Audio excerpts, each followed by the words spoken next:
Kalkasi Students Union Shlong mi circle hakashpo trik nailar kala ai Porsche tayo yakatanan Urban Affairs bahkan penprano yakamandir balatai klem dayo jingbit hapalau ke office CBI hamau diang dakaba maham ru ban penlong daka jingai ki lada omle AA Mardor.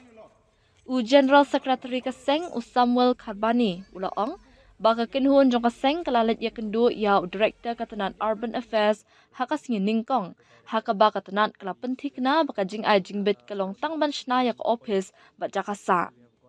Om Shamla jingbit Satya bante yakamandir.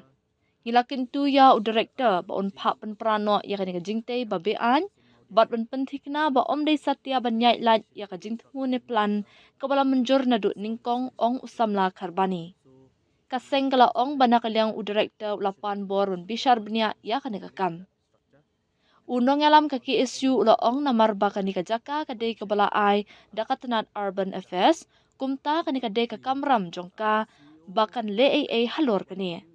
Kaseng kala benrap bakam shimla let ya kendu Satya ki he CBI namar ka jingbam tere ya kendu haka jinglet ke beningkong. Ngila ai Porsche tayo ya u Director panle ya badan kam Henry lada kam le AA hapo kani kapor balabu ngin sa penong daka jingai ki ha office u Director lani ha office ka CBI ula benram. Kaseng ka bu ru ka jingkeli kumno ka CBI ka keren halor ka jingbat ya ka nongrim ha ka jela haba ka penyang bean ya ka jingtei hapo la ka jong ka pelau jong ka office. We stress upon many points after we have got the reply from them that the structure of the building of the CBI campus, which is in Maudiang Deng, was given a permission to construct only a office residential complex.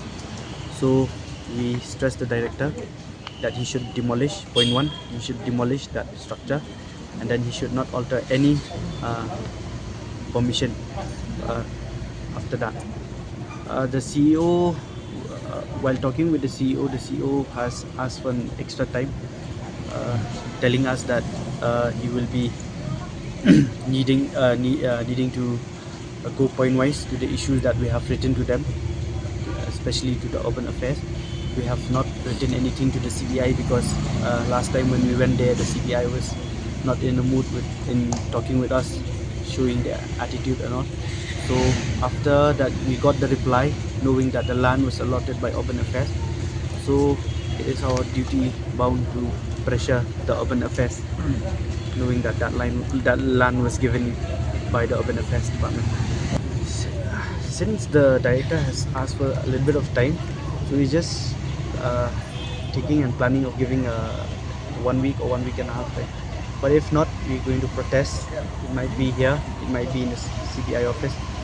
A question to the CBI office is that what kind of a principle are they trying to show in this state when they themselves are conducting an illegal construction inside their campus?